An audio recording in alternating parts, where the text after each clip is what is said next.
wabarakatuh.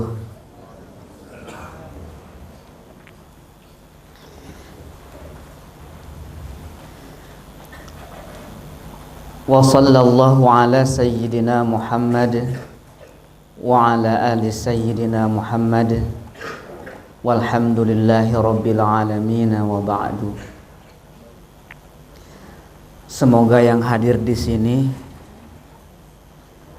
semuanya dicatat oleh Allah sebagai para penghafal Al-Quran. Amin ya rabbal alamin. Semoga Ramadan tahun ini menghadiahkan Al-Quran kepada kita.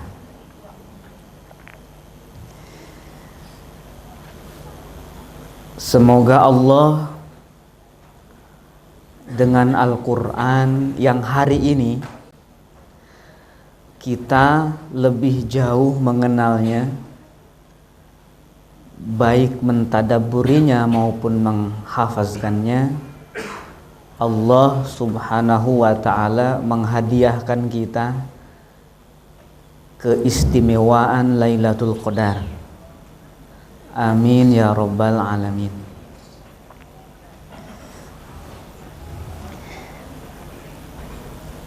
Pada sesi sebelumnya, menghafal tak harus hafal.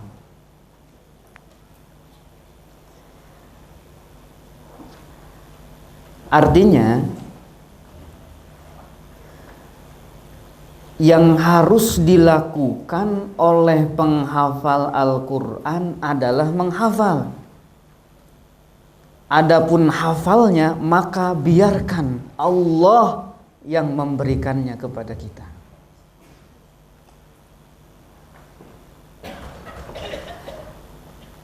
La tuharrik bihi lisanaka lita'jala bih.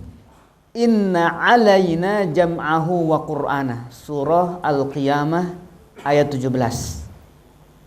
Inna alaina jam'ahu. Sesungguhnya, kalau bahasa bebasnya, inna alaina, kewajiban kami, tugas kami menjadikan Al-Quran itu terkumpul di dalam hatimu. Kalau seorang penghafal Al-Quran mengejar hafal, maka sampai kapanpun dia tidak akan pernah menikmati. Kenapa? Karena dia sedang mengerjakan sesuatu yang mestinya tidak dia kerjakan. Dia mengerjakan sesuatu yang mestinya dikerjakan Allah.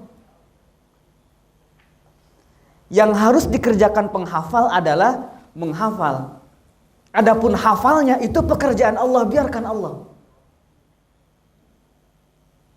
Kalau penghafal justru ikut campur dalam masalah itu, maka sampai kapanpun tidak akan pernah bisa menikmati menghafal Al-Quran.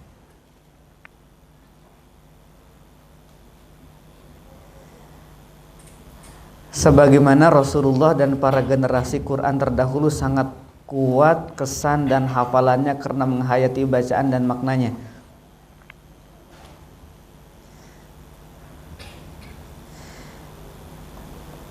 Begini, biasanya seseorang bisa menghafaz, bisa mengingat sesuatu dalam sekali lihat. Coba yang di sebelah kanan saya, puan-puan ya, puan-puan, jadi saya kurang biasa, puan-puan atau perempuan.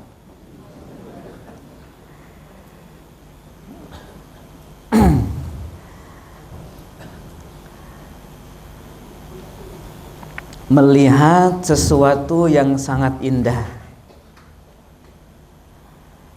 melihat sesuatu yang sangat indah, kira-kira dalam sekali lihat ingat tidak sesuatu itu? Baju yang sangat bagus itu terbayang terus gak baju itu?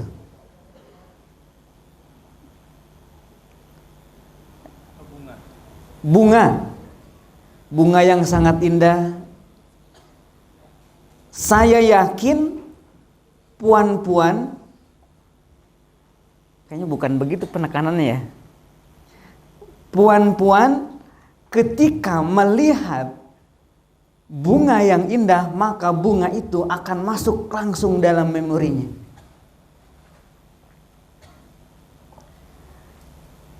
Sangat berkesan.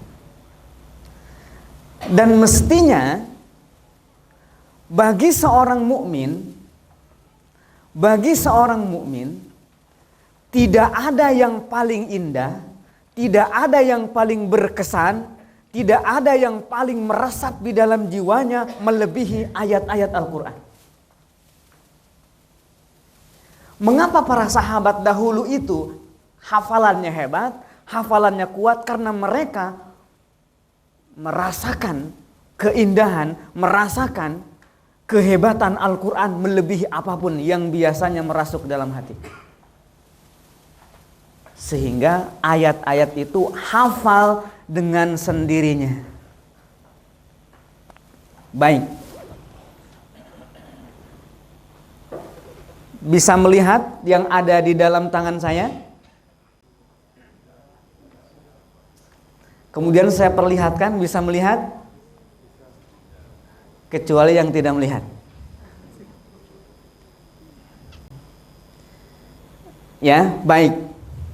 Kemudian saya akan bertanya. Saya tutup lagi. Warnanya apa? Padahal tadi menghafal warna biru nggak? Biru. Menghafal tidak? Sebenarnya hanya melihat saja maka warna biru langsung masuk ke sini. Kenapa? Karena punya kesan. Tidak sengaja menghafal Al-Quran, hanya menghayati saja, hanya cinta saja, hanya yakin saja bahwa itu kalamullah, maka dengan sendirinya tanpa menghafal pun bisa hafal. Makanya menghafal tak harus hafal, biarkan Allah yang memberikan hafalan kepada kita. Itu yang nomor 1. Nomor 2, lewat aja, biar cepat. Tuh, jangan biar cepat malah ada ini. Jangan tergesa-gesa. Ya, balikin lagi deh.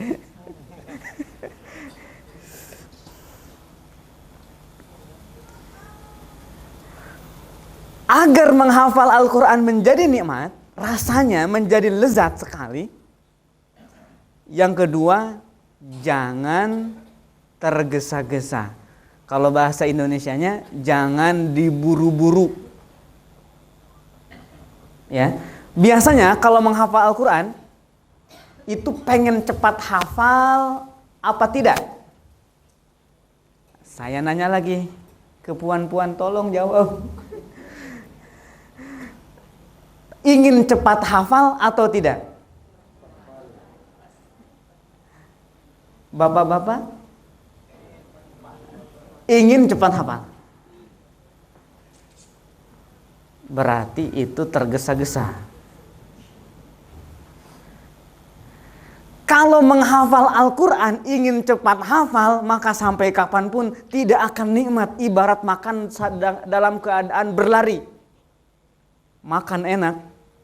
Kalau di Kuala Lumpur apa makanan terenak menurut orang di sini? Nasi lemak. Makan nasi lemak yang enak sambil berlari dikejar-kejar anjing. Tidak nikmat. Bahkan tumpah itu nasinya juga. Karena yang penting selamat. Menghafal Al-Quran ingin cepat, dikejar waktu, atau mengejar target, atau apapun itu ingin cepat hafal, maka sampai kapanpun menghafal itu adalah musibah baginya. Tidak nikmat.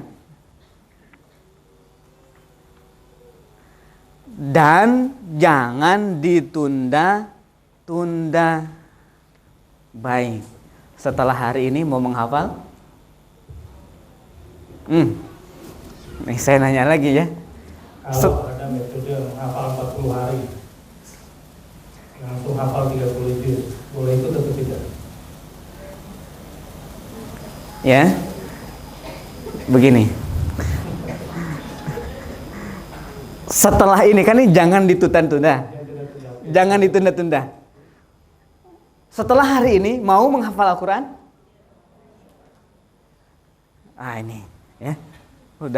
Udah diambil nih kalimatnya. Ma yalfidhu min qaulin illa ladaihi raqibun atid. Berarti besok mulai menghafal. Karena syaratnya jangan menunda. Sebagaimana jangan tergesa-gesa. Digesa-gesa, tergesa-gesa jangan, ditunda-tunda juga jangan. Harus bagaimana? Ya jalani aja. Jalani aja. Paham tidak ya? Dikerjakan saja. Dikerjakan saja.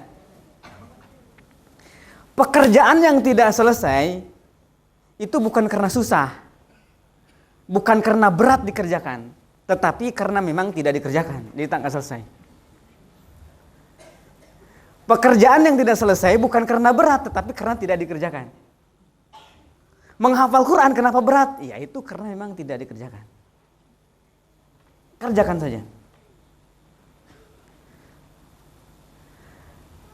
Karena seseorang menghafal dengan nikmat, menghayati, tidak tergesa-gesa, tidak menunda-nunda, maka itu tandanya dia menghafal karena Allah. Bukan karena ingin hafal, tapi karena ingin dicintai Allah saja. Bukan karena ingin cepat hafal, tetapi karena ingin dekat dengan Allah.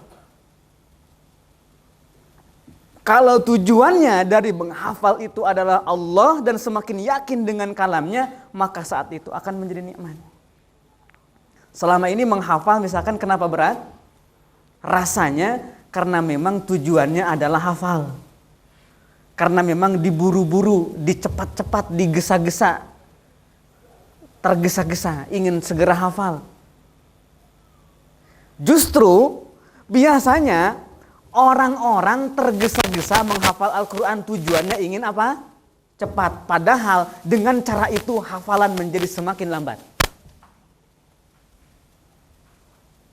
Saya misalkan saat dulu itu menghafal, tidak ada rencana untuk cepat-cepat.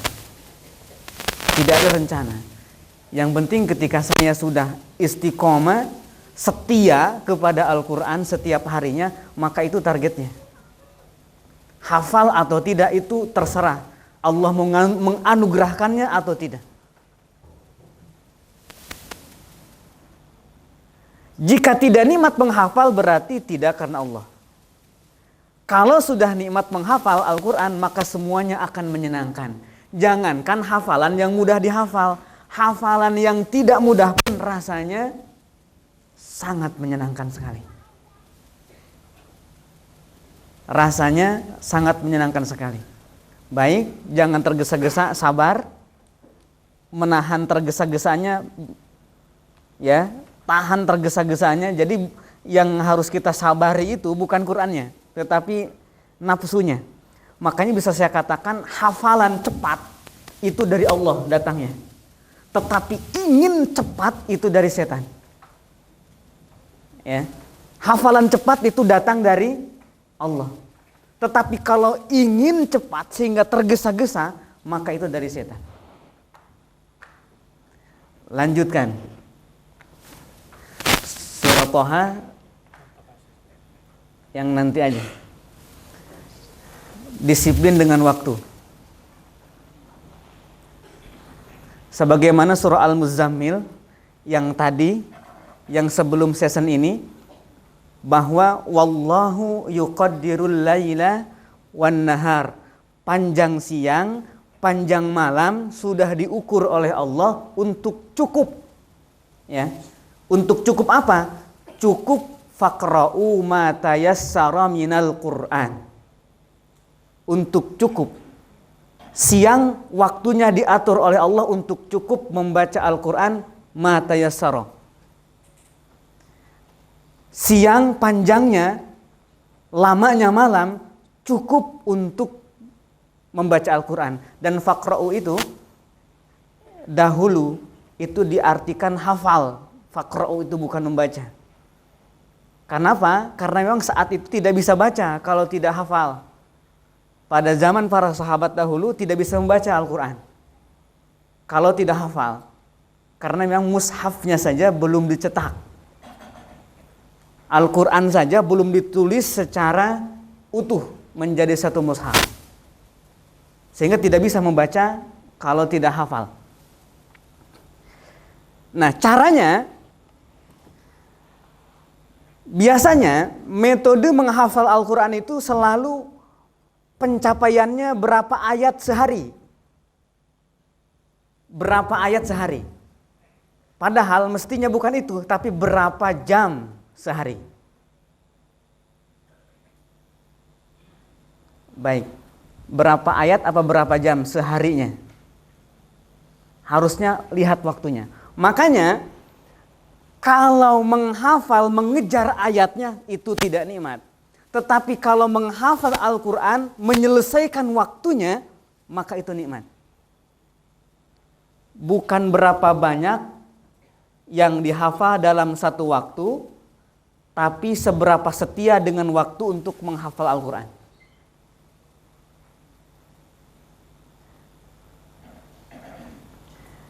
Nah, cirinya nih, orang yang dapat setia dengan waktu dapat menjadi hafiz Quran. Baik, tuan-tuan, biasanya sehari punya waktu berapa menit untuk menghafal Al-Quran? Kalau sudah punya waktu khusus 1 jam misalnya, setiap harinya untuk menghafal Al-Quran, maka sudah dapat menjadi hafiz Quran. Bukan berapa ayat seharinya. Lanjutkan lagi, waktunya sudah mepet. Mepet bahasa sini, ya, sempit. Ini aplikasinya, minimal 1 jam sehari caranya. Setiap halaman, wah ini dijelaskan, sama Ustadz aja kali ya, bisa dijelaskan ini. Setiap halaman ada 15 baris ayat biasanya, dan kita lewat saja ini, nanti kita praktek. Langsung menghafal di tempat sini. Target menghafal Quran. Targetnya menghafal Al-Quran untuk bersujud kepada Allah. Menghafal Al-Quran untuk mendekat pada Allah. Dan menghafal Quran untuk kemuliaan di akhirat. Tidak ada. Target menghafal Al-Quran itu hafal sekian ayat, hafal berapa juz. Kalau ditanyakan kepada pembuat metode menghafal, pasti jawabannya sekian bulan, sekian juz, sekian hari, sekian ayat. Tetapi kalau ditanya kepada para sahabat dahulu dan salafus saleh, para tabi'in ataupun tabi'ut tabi'in, maka targetnya adalah bukan mata akhtimus surah, bukan kapan aku hatam surat, tetapi mata akunu minal muttaqin. Targetnya.